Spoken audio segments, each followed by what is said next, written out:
नमस्कार, आप देख रहे हैं टोटल टीवी। मैं हूं सौरभ जौहरी। हमारी खास पेशकश में आपका स्वागत है। हरियाणा में विधानसभा चुनाव को लेकर जारी सियासी दलों का प्रचार अभियान अब अंतिम दौर में चल रहा है। क्योंकि चुनाव की तारीख अब ज्यादा दूर नहीं है, लिहाजा चुनावी मैदान में उतरी सभी पार्टियों ने वोटर्स को लुभाने के लिए अपनी पूरी ताकत झोंक दी है। प्रधानमंत्री मोदी और राहुल गांधी भी हरियाणा के चुनावी समर में उतर चुके हैं। प्रधानमंत्री नरेंद्र मोदी एक बार फिर से हरियाणा विधानसभा के महासंग्राम में हुंकार भरेंगे। पीएम मोदी 25 सितंबर को सोनीपत की गुहाना में चुनावी रैली को संबोधित करेंगे, तो वहीं राहुल गांधी भी 26 सितंबर को हरियाणा विधानसभा चुनाव में प्रचार करने आ रहे हैं। राहुल ने रैली के लिए करनाल और हिसार जिलों को चुना है। ऐसे में कौन किस पर भारी पड़ेगा और क्या कहता है इस बार का हरियाणा का सियासी समीकरण, ये सवाल है।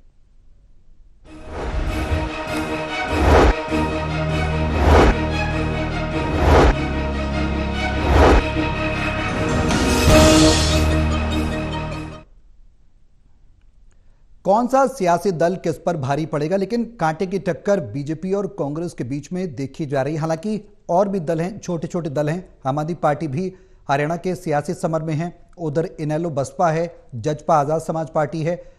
किस तरीके के समीकरण अब बनते नजर आ रहे हैं जब महज 10 से 11 दिन शेष रह गए हैं वोटिंग होने में? ये तमाम सवाल हैं जिनके जवाब तलाशने की कोशिश करेंगे। हमारे सहयोगी हमारे साथ मौजूद हैं। हिसार से associate editor Mahesh Kumar, doctor Mahesh Kumar हमारे साथ हैं, और पानीपत से एसोसिएट एडिटर देवेंद्र कथुरिया और वरिष्ठ पत्रकार वीरेंद्र सोनी जी हमारे साथ चर्चा में रहेंगे।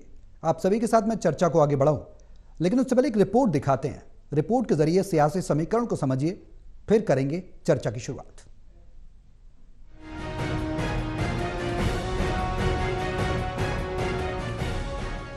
हरियाणा में विधानसभा चुनाव को लेकर जारी सियासी दलों का प्रचार अभियान अब अंतिम दौर में चल पड़ा है। क्योंकि चुनाव की तारीख अब ज्यादा दूर नहीं, लिहाजा चुनावी मैदान में उतरी सभी पार्टियों ने वोटर्स को लुभाने के लिए अपनी पूरी ताकत झोंक दी है। चुनाव प्रचार में प्रदेश के दिग्गज नेताओं से लेकर पार्टी के बड़े बड़े नेता भी अब रैलियों में जोर लगाते नजर आ रहे हैं।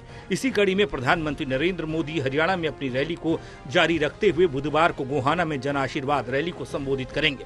इसके लिए बीजेपी की ओर से कार्यक्रम की सारी तैयारियां हो चुकी हैं।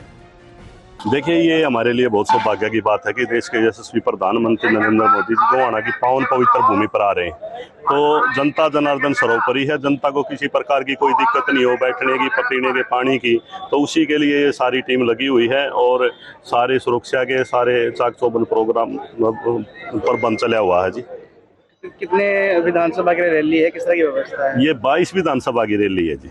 इसमें 8 सेक्टर बनाए गए हैं और इसमें हमारे जो भारतीय जनता पार्टी का कमल का फूल लेकर 22 कैंडिडेट हैं, उन और विधानसभा के व्यक्ति यहाँ पर आए। वहीं कांग्रेस भी चुनावी मिशन में पीछे नहीं है और बीजेपी को हर मोर्चे पर टक्कर देने की कोशिश में लगी है। दरअसल कांग्रेस के दिग्गज नेता राहुल गांधी ने भी हरियाणा में हुंकार भरने की तैयारी कर ली है। राहुल गांधी 26 सितंबर को करनाल और हिसार में 2 सभाएं करेंगे, जिसको लेकर कांग्रेस तैयार है। देखिए, अभी तक राहुल जी का जो कार्यक्रम है वो 2 जिलों में करनाल और हिसार का 26 तारीख का हमारे पास आया है और उम्मीद है कि 2 रैलियों को वो संबोधित करेंगे। जाहिर है अब हरियाणा का सियासी मंच प्रधानमंत्री मोदी और राहुल गांधी की हुंकार से गूंजने वाला है। हालांकि ये गूंज जनता के मन को कितना प्रभावित करती है और बीजेपी कांग्रेस की जीत को कितना सुनिश्चित करती है, साथ ही कौन किस पर भारी पड़ेगा, ये भी सब तय होगा 8 अक्टूबर को जब नतीजे आएंगे। Haryana desk, total news.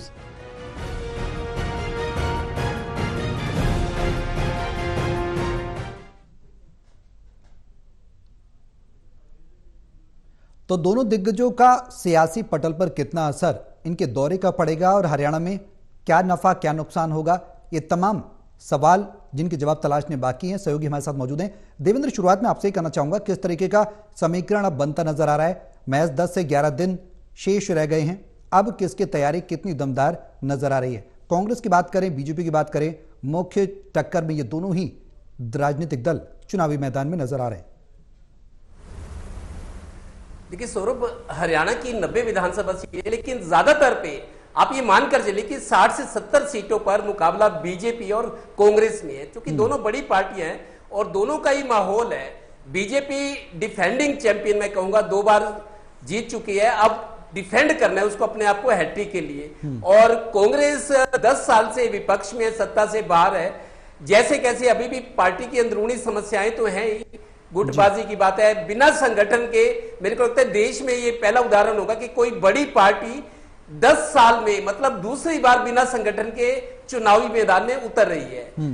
तो दो बड़ी पार्टियों के नेता भी आ रहे हैं। कल प्रधानमंत्री का गोहाना में कार्यक्रम है, जनसभा बड़ी रैली है, करीब 2 दर्जन विधानसभाओं का कार्यक्रम है। और जहां मेरे को लगता है रणनीतिक तौर पर गोहाना को इसलिए चुना गया क्योंकि एक गोहाना से महज 35 किलोमीटर दूर रोहतक, जो भूपेंद्र हुड्डा जो कांग्रेस के सबसे बड़े नेता है और जिनके चेहरे पर चुनाव लड़ा जा रहा है, हालांकि बड़े नेता भी आएंगे, राहुल गांधी नहीं आना है, लेकिन ज्यादातर डिपेंड जो मेरे को लगता है परिस्थितियां, चुनाव के रिजल्ट, चुनाव प्रचार, पोलिंग, सब कुछ बड़े नेता भूपेंद्र हुड्डा और उदय भान जो प्रदेश अध्यक्ष हैं। तो गोहाना को एक रणनीतिक तौर पर इस जगह का चुनाव हुआ है।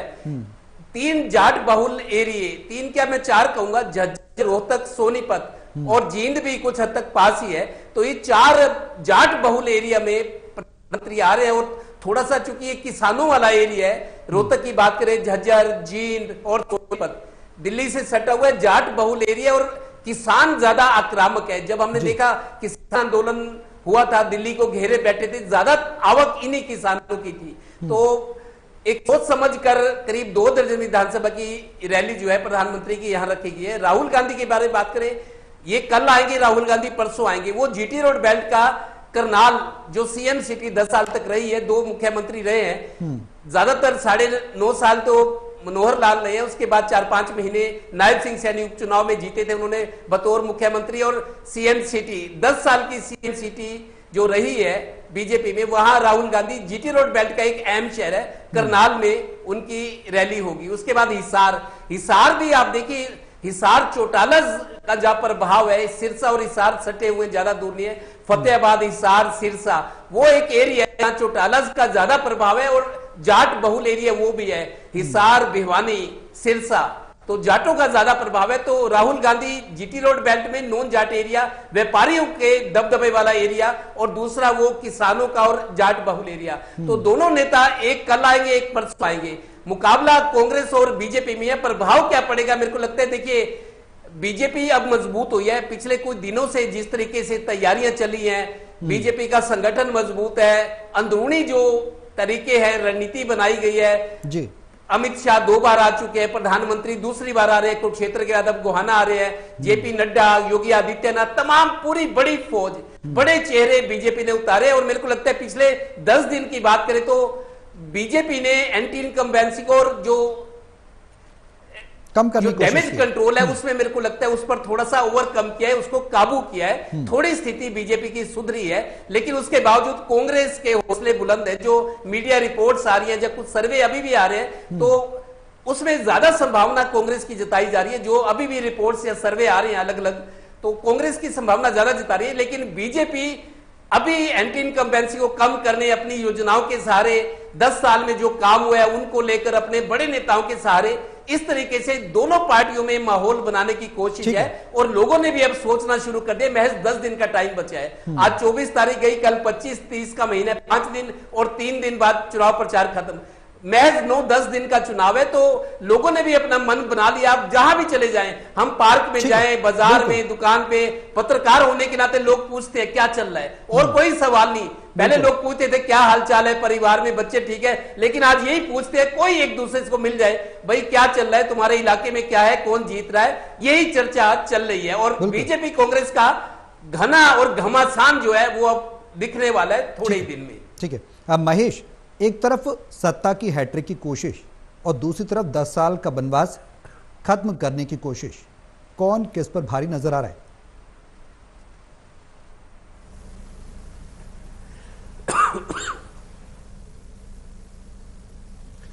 देखिए, मैं साफ तौर से कांग्रेस का जिक्र यहां पर पहले ही करना चाहूंगा। दरअसल कांग्रेस पार्टी भारतीय जनता पार्टी को मजबूत कर रही है। आप ये कहेंगे कि ये कैसे हो सकता है, कांग्रेस पार्टी बीजेपी को मजबूत क्यों करेगी, वजह क्या है? दरअसल वजह यह है कि टिकटार्थियों की बहुत बड़ी फौज यहां पर कांग्रेस पार्टी में खड़ी थी और दमखम पूरा लगाए हुए थे टिकट हासिल करने के लिए। किसी एक को टिकट मिला है और बाकी जो उम्मीदवार है अब अपना पूरा दमखम लगाए हुए हैं उसी उम्मीदवार को हराने के लिए, जो उसी विधानसभा क्षेत्र से कांग्रेस पार्टी का टिकट हासिल करके आया है। साफ तौर से अगर भूपेंद्र सिंह हुड्डा सवाल करेंगे कि क्या चल रहा है, तो बेहतरीन जो तस्वीर है वो सामने रखी जाती है। कांग्रेस पार्टी का कोई भी नेता पूछेगा तो एक बेहतरीन तस्वीर सामने रखी जाएगी। लेकिन असल हकीकत क्या है? असल हकीकत ये है कि तमाम जो बाकी उम्मीदवार हैं जिन्हें टिकट हासिल नहीं हुआ, वो ये चाहते हैं कि हमारे वाला हार जाए, बाकी चाहे कोई भी जीत जाए। हमारे वाले की परेशानी क्या है? दरअसल हमारे वाले की परेशानी यह है कि इस बार सिटिंग एमएलए को टिकट एक बार फिर से दे दिया गया। अगर अगली बार जब टिकटों की बारी आएगी, सिटिंग एमएलए का फॉर्मूला अगर लगा दिया गया तो वो साफ ये कह रहे हैं कि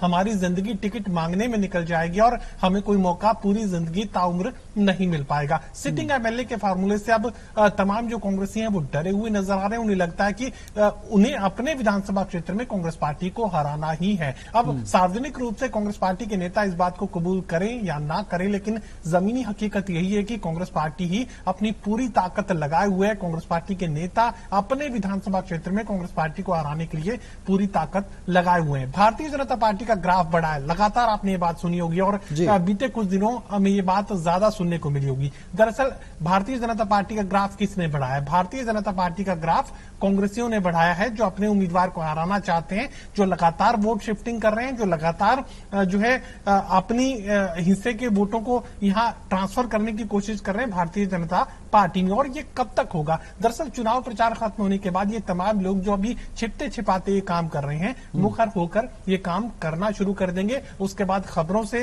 ये पूरा जो घटनाक्रम है वो 48 घंटों के लिए दूर हो जाएगा और उसी वक्त पर वोटों का जो ट्रांसफर है वो सबसे ज्यादा देखने को मिलेगा। बड़ी मजबूत स्थिति में कांग्रेस पार्टी थी, लेकिन ये मजबूती अब काफी हद तक घटी है। उसकी एक दूसरी वजह भी है, जो कुमारी शैलजा के साथ हुआ। पूरा घटनाक्रम में जिक्र बार बार नहीं करना चाहूंगा, तमाम लोग जानते हैं कि क्या कुछ हुआ। अब चूंकि कुमारी शैलजा ने खामोशी तोड़ दी है, अब चुप्पी तोड़ दी है, एक बार फिर से प्रचार में उतरने का जिक्र वो कर रहे हैं। लेकिन जितना डैमेज हो चुका है, डैमेज कंट्रोल कैसे होगा, रिस्टोर कैसे होगा, ये भी सबसे बड़ा सवाल इस वक्त कांग्रेस पार्टी के साथ है। तमाम वो लोग जो कांग्रेस पार्टी का झंडा उठाए खड़े थे, अब वो भारतीय जनता पार्टी के उम्मीदवारों का स्वागत कर चुके हैं। जो लोग विरोध कर रहे थे वही लोग अपने घरों पर बुलाकर उनका चाय का कार्यक्रम करवा चुके हैं, उन्हें लड्डुओं से तोल चुके हैं। वापस कैसे जाएंगे? इस तरह की परिस्थितियां जो है सामने खड़ी हैं। अनुसूचित जाति का वोटर एक बार फिर से कांग्रेस पार्टी की तरफ कैसे शिफ्ट होगा, एक बड़ा सवाल सामने है। रिस्टोरेशन कैसे होगा? जो डैमेज हो चुका है वो नुकसान की भरपाई कैसे होगी, बड़ा सवाल है। कांग्रेस पार्टी ही भारतीय जनता पार्टी की मजबूती की सबसे बड़ी वजह इस वक्त मैं मान रहा हूं। और ये जो बार बार जिक्र चल रहा है अमित शाह की रैली, प्रधानमंत्री नरेंद्र मोदी की रैली, दरअसल आप जाटलैंड में अगर इस तरह की रैलियां करवाएंगे तो जितना फायदा होगा उससे कहीं ज्यादा नुकसान होने की गुंजाइश नजर आती है। उन तमाम किसानों को वो चेहरे याद आ जाते हैं जो 13 महीनों तक जो दिल्ली की सरहदों पर सर्दी में खराब मौसम में जो है डटे रहे, तो उन्हें तमाम वो पूरा पिछला जो तस्वीरें वो याद आ जाती हैं, जो उम्मीदवारों ने अपनी मेहनत से या कांग्रेस पार्टी के लोगों ने अपनी कोशिशों से उनके खाते में ट्रांसफर किया है। वो तमाम वोट एक बार फिर से वापस रिवर्ट हो सकता है। मोदी की रैलियां रिस्की भी हैं। भारतीय जनता पार्टी के लोगों को अगर ये लग रहा हो कि मोदी का चेहरा दिखाएंगे तो सिर्फ फायदा होगा, अमित शाह का चेहरा दिखाएंगे तो सिर्फ फायदा होगा, मैं व्यक्तिगत रूप से इस बात से इत्तेफाक नहीं रखता। भारतीय जनता पार्टी के ये बड़े चेहरे अगर हरियाणा प्रदेश में दिखाए गए तो उसका रिस्क भी है, उसका नुकसान भी हो सकता है। वीरेंद्र जी, किस तरीके की परिस्थितियां हैं? जिस तरीके से महेश ने एलिब्रेट किया, महेश ने बताया कि जो तैयारियां हैं कांग्रेस अपनी जो पतन का कारण खुद ही बन रही है, कांग्रेसी भी बन रहे हैं। सवाल यह कि राहुल जो रैली करने जा रहे हैं 26 तारीख को, प्रधानमंत्री कल रैली करेंगे, गुहाना में चुनावी रैली को संबोधित करेंगे, उसके बाद राहुल गांधी आएंगे, करनाल और हिसार जिलों को चुना गया है। किस तरह की रणनीति नजर आ रही है? क्या जो महेश जिक्र कर रहे हैं कि कांग्रेस को नुकसान कांग्रेस ही कर रहे हैं, कि राहुल की रैली के बाद जो करनाल और हिसार में साधेंगे वो सियासी समीकरण, उसका कुछ फायदा होता नजर आएगा? देखिए, प्रधानमंत्री नरेंद्र मोदी जो है गुहाना में 22 विधानसभा क्षेत्रों की रैली कर रहे हैं, जिसमें सोनीपत के 9 और रोहतक के 9 और पानीपत जिले के 4 विधानसभा क्षेत्र हैं। मतलब 22 उम्मीदवार वहां उपस्थित रहेंगे। और इस तरह जब राहुल गांधी की रैली है वो असंध में है और बरवाला में है, मायावती भी असंध में आ रही हैं, उनका बाद में कार्यक्रम है। तो इसलिए अब ये रैलियों का जो दौर शुरू हुआ है, देखिए इस रैलियों में काफी ऊर्जा लगती है। देखिए अब पहले वो नेताओं में आकर्षण नहीं रहा, भाषण सुनने का जो पहले हुआ करता था, अब वही घिसे पिटे मुद्दे होते हैं। रैली के लिए तैयारी करने के लिए काफी ऊर्जा लगती है, कार्यकर्ताओं की फौज लगती है, उनको लाने ले जाने की व्यवस्था करनी पड़ती है और उसके बाद भीड़ छट जाती है। अब पहले रैलियों का एक शक्ति प्रदर्शन माना जाता था, अब ऐसा संभव नहीं है, कोई रैली असफल नहीं होती, क्योंकि रैली को सफल बनाने के लिए पूरी ताकत लगती है, सभी दलों की लगती है। भारतीय जनता पार्टी इस चुनाव को राष्ट्रीय मुद्दों की ओर मोड़ना चाहती है कि मोदी को ताकत देने के लिए हरियाणा में भारतीय जनता पार्टी को जिताना जरूरी है। और राष्ट्रीय स्वयंसेवक संघ भी इस बात का प्रचार कर रहा है कि हिंदू हित की जो पार्टी हो, ये जो हिंदू हित की रक्षक हो, उस पार्टी को जो है चुनना चाहिए। मतदाताओं से इस तरह की अपील की जा रही है, मतदान का प्रतिशत बढ़ाने का आग्रह किया जा रहा है, रैलियां की जा रही है, अलग अलग माध्यमों से किया जा रहा है। और देखिए कांग्रेस को जो नुकसान होना था वो तो हो चुका। अब एक हफ्ता में अगर कुमारी शैलजा प्रचार करती है तो एक सप्ताह ही बचेगा उनके लिए। तो इस तरह से अगर भूपेंद्र हुड्डा और उदय बहानी मुख्यतः जो है कांग्रेस के प्रचार के अभियान संभाले हुए थे, तो ऐसे में कांग्रेस में तो मुख्यमंत्री पद की लड़ाई अभी से शुरू हो गई है, दिखाई भी दे रही है। हालांकि लड़ाई तो भारतीय जनता पार्टी में भी है। भारतीय जनता पार्टी में नायब सिंह सैनी कह रहे हैं कि मुख्यमंत्री पद का फैसला जो है संसदीय बोर्ड करेगा, और मोहनलाल बडोली आज भी कह रहे हैं कि फैसला तो हो चुका, नायब सिंह सैनी ही होंगे। और कांग्रेस में रणदीप सुरजेवाला भी अपनी दावेदारी कर रहे हैं, कुमारी शैलजा अपनी पहले दावेदारी व्यक्त कर चुकी है। तो ऐसे में भारतीय जनता पार्टी और कांग्रेस में यह होड़ तो है ही है। देखिए हर कार्यकर्ता की, हर नेता की अपनी महत्वाकांक्षा होती है, इच्छा भी होती है, लेकिन सबसे पहले तो प्राथमिकता है कि पार्टी को सत्ता में लाने की। तो अगर कांग्रेस सत्ता में नहीं आती, कांग्रेस विपक्ष में रहती है, तो कांग्रेस के लिए बहुत बड़ा आघात होगा। भूपेंद्र सिंह हुड्डा का ये अंतिम चुनाव है, वो बार बार कह रहे हैं, तो उनके आयु की भी दृष्टि से देखा जाए तो कुल मिला के कांग्रेस में भी बड़ी ऐसी स्थिति नहीं है कि भारतीय जनता पार्टी को वो हरा देंगे। मतलब कांग्रेस को भी चुनौतियां काफी हैं, अंदरूनी चुनौतियां भी हैं, और उनके पास संगठन नहीं है। संगठन के ना होने का उनके मैनेजमेंट पर प्रभाव पड़ रहा है। भारतीय जनता पार्टी का संगठन विस्तृत है, उनकी कार्य योजना बड़ी प्रभावी है और स्टीक है। इसके मुकाबले में कांग्रेस का जो प्रचार तंत्र काफी फीका है। तो कुल मिलाकर देखा जाए, जनता के मुद्दों को लेकर अगर देखा जाए तो कांग्रेस प्रदेश के स्थानीय मुद्दों पर चुनाव को केंद्रित करना चाहती है, और भारतीय जनता पार्टी इसको राष्ट्रीय मुद्दों की ओर मोड़ना चाहती है। देवेंद्र, जो परिस्थितियां हैं, सियासी समीकरण मौजूदा अगर हम समय की बात करें, जिस तरीके से नजर भी आ रहे हैं, ऐसे में अन्य दलों की भूमिका किस तरीके से नजर आ रही है, और जो पार्टियां खासकर कांग्रेस और बीजेपी सोशल इंजीनियरिंग कर रही हैं, जाटलैंड को साधने की कोशिश कर रही हैं, उसमें कितनी दमदार तरीके से कौन सी पार्टी अपने को प्रोजेक्ट कर पा रही है, उसका फायदा कितना मिलता नजर आएगा आने वाले समय में? जब वोटिंग होगी उसके बाद जब काउंटिंग होगी, तस्वीर तो तभी साफ होगी, लेकिन ये जो फायदा है, ये जो कवायद है, जो कवायद चली जा रही पार्टियों के द्वारा, ये कितनी कारगर नजर आएगी किस पार्टी की? देखिए सौरभ, दो बातें मैं कहूंगा आपके सवाल के जवाब में। एक तो ये कि पिछले कुछ दिनों में बीजेपी ने डैमेज कंट्रोल किया है, नए उपाय किए, नए प्रचार पे भी जोर दिया है। जो चीजें डैमेज कंट्रोल कर सकती, एंटी इनकम्बेंसी के खतरे को कम कर सकती थी, और सीटें कैसे बढ़े, लोगों को कैसे जोड़ा जाए, कई तरह के उपाय हुए हैं। आज एक कांग्रेस नेता से मैंने बात की, ठीक ठाक राजनीति जानता है, आज सुबह की बात थी, उससे चर्चा हो रही थी कि 4 सीटें पानीपत की कितनी जीत पाएगी। मैंने उनसे पूछा कौन सी सीटें जीत पा रहे हैं, उसने आज एक रोचक जानकारी दी। वो कहते जी अब स्थिति ऐसी बन गई है, हो सकता है कांग्रेस पानीपत की 4 सीटें जीत जाए या 4 सीटें बीजेपी जीत जाए। एक नया समीकरण उभर रहा है कि कांग्रेस 4 सीटें भी जीत सकती है और 4 सीटें हार भी सकती है। मतलब इस तरह के हालात को जैसे जैसे चुनाव नजदीक आ रहा है, इस तरह की संभावना थोड़ी सी बनती दिख रही है। दूसरी बात, बाकी जो गठबंधन है, बाकी जो विपक्षी दल हैं, आईएनएलडी और बीएसपी का गठबंधन है, ये सोच समझ कर किया गया है। जो सर्वे भी आ रहे हैं, जो चर्चा भी है, बीजेपी के नेता भी मानते हैं कि कुछ सीटें आईएनएलडी और बीएसपी संगठन को मिलेंगी पक्का, जहां उनका प्रभाव है। सिरसा की बात है, हिसार, फतेहाबाद, ये जो जिले हैं जो जहां चौटालस का ज्यादा प्रभाव है, आज नहीं चौधरी देवीलाल के टाइम से, तो वहां कुछ सीटें आईएनएलडी और बीएसपी ले जा रही है। हो सकता है 4 से 5-6 सीटें बीएसपी और आईएनएलडी का गठबंधन ले जाए। जहां तक जेजेपी एएसपी की बात है, उनकी संभावना आईएनएलडी बीएसपी के मुकाबले कम लग रही है। हर बार हम देखते हैं, पिछले 20-25 साल के चुनाव देखें, 6 से लेकर 7 तक इंडिपेंडेंट भी जीत कर आते हैं। वो अभी भी लग रहा है, अभी भी लग रहा है कि 6 या 7 इंडिपेंडेंट जीत कर आएंगे, क्योंकि पिछले 20-25 साल का जो हरियाणा का राजनीतिक चुनावी इतिहास है वो ये बता रहा है। ठीक है, ठीक है। गठबंधन की जहां तक बता, आईएनएलडी बीएसपी थोड़ा फायदे में रह सकते हैं बनिस्बत जेजेपी और एएसपी के, तो शायद ओम प्रकाश चौटाला का इस उम्र में आना, अपील करना, वो प्रचार भी करेंगे। जिस तरह तमाम सियासी दल दमखम तो लगा रहे हैं। देवेंद्र, अब दम किसका सिरे चढ़ेगा, इस सवाल जरूर बरकरार है। महेश, जो रणनीति है किसानों को साधना, महिलाओं को साधना, महिला मतदाताओं को, युवा वोटर्स को साधना, बेरोजगारी को साधते हुए अपने वोटों को पाले में, अपने ही पाले में करना, ये किस पार्टी का कितना कारगर होता नजर आ रहा है? किस तरह की रणनीति बना रही हैं पार्टियां? क्योंकि जोर इन मुद्दों पर ही रहता हुआ नजर आएगा। हम कांग्रेस की बात करें, बीजेपी की बात करें।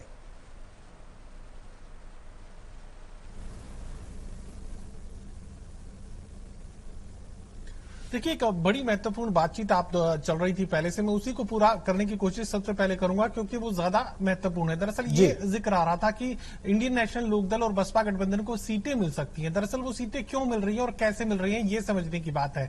सिरसा जिले का अगर मैं जिक्र करूं तो सिरसा जिले में भारतीय जनता पार्टी के कुछ नेताओं से मैंने समझने की कोशिश की कि आखिर ये सब कुछ कैसे हुआ, क्यों हुआ। तो जवाब ये दिया गया कि जो टिकटार्थी थे उनमें जो सबसे कमजोर था उसे टिकट थमा दी गई, और हालत यह है कि वहां उनकी गली में रहने वाले लोग शायद अपने उम्मीदवार को नहीं पहचानते हैं। इस तरह की परिस्थिति आखिर क्यों है? इतनी बड़ी पार्टी जो कि विश्व की सबसे बड़ा राजनीतिक दल होने का दावा कर रहा है, क्या सबसे मजबूत चेहरे को नहीं पहचान पाया? क्या वो ये नहीं पहचान पाया कि जिन्हें वो टिकट देकर चुनाव मैदान में उतार रहे हैं उन्हें अपनी गली में कोई नहीं पहचानता है? तो समझने की बात यह है कि यहां पर एक अप्रत्यक्ष रूप से गठबंधन हुआ है। गठबंधन गोपाल कांडा से भी हुआ है, गठबंधन इंडियन नेशनल लोकदल से भी हुआ है। एकमात्र ऐसी सीट जहां पर भारतीय जनता पार्टी ने अपना उम्मीदवार हटा लिया और ये कह रहे हैं कि गोपाल कांडा को वो समर्थन करेंगे, जबकि गोपाल कांडा ये कह रहे हैं कि उन्होंने तो भारतीय जनता पार्टी से कोई समर्थन मांगा ही नहीं था। एकमात्र यानी 89 सीटों पर भारतीय जनता पार्टी लड़ रही है और यहां पर 89 सीटों पर ही हालांकि कांग्रेस लड़ रही है। एक भिवानी की जो सीट है वो गठबंधन में सीपीएम को दी गई है। लेकिन ये जो एक अप्रत्यक्ष गठबंधन है यही इंडियन नेशनल लोकदल और गोपाल कांडा की जीत का कारण बन सकता है। यहां पर काफी कमजोर कैंडिडेट पूरे सिरसा जिले में दिए गए हैं भारतीय जनता पार्टी की तरफ से, और इतने कमजोर कि उन्हें अपनी गली में कोई नहीं पहचानता है। तो ऐसे में अब समझने की बात है कि आईएनएलडी अगर सीटें हासिल करती है तो फायदा किसे मिलेगा, और ये पूरी सोची समझी रणनीति आखिर टिकटों से पहले क्यों तय कर दी गई, क्यों कमजोर कैंडिडेट दिए गए, इसे समझना, इस पूरे गणित को समझना ज्यादा मुश्किल नहीं है। बिल्कुल, और ये जो गणित है कई तरीके के मायने भी निकालता है, इसके सियासी मायने भी कई निकलते हैं। वीरेंद्र जी, लास्ट कमेंट में आपसे लेना चाहूंगा, संक्षेप में, समय बेहद कम है। देखिए, पिछली बार 25 सीटें ऐसी थी जिनमें हार जीत का अंतर 5000 से कम था जी। और ये स्थिति अब भी रहने वाली है। जो 25 सीटें थी उनमें 12 सीटें कांग्रेस ने जीती, 9 भारतीय जनता पार्टी ने जीती, जो जननायक जनता पार्टी ने जीती। तो इसलिए इस बार भी हार जीत का अंतर कम रहेगा, ऐसी कई सीटें होंगी। तो इसलिए इस बार भी मुकाबला बड़ा कांटे का है। मतलब कांग्रेस इसे अपने लिए अनुकूल माहौल नहीं समझे। बहुत शुक्रिया आप सभी का हमारे साथ इस चर्चा में शामिल होने के लिए। लगातार सियासी दल अपना दमखम ठोक रहे हैं, कौन किस पर भारी पड़ेगा ये तो आने वाला वक्त ही बताएगा। लेकिन हरियाणा की सियासी फिजा गर्म जरूर हो गई है, सियासत गर्म है। कौन वोटर्स किस पर भरोसा करेंगे ये भी देखने वाली बात होगी। मेरे साथ इस खास पेशकश में अभी के लिए बस इतना ही। नमस्कार।